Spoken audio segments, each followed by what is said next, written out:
Всем привет, друзья, канал Муссалим. В работе у нас Паджеро 4. Автомобиль приехал к нам сделать шумоизоляцию торпеды. Торпеду мы разобрали предварительно. Показываем, что мы уже сделали. Проклеили моторный отсек. Видите, сначала мы нанесли вибропласт, все тщательно прокатали валиком. Вот, и приступили клеить второй слой шумопоглотителем. Также обработаем таким же материалом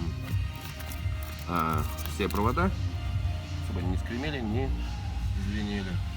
Ну и по пластику торпеды также мы нанесли вибропласт, создали каркас жесткости и приступили клеить шумопоглотитель.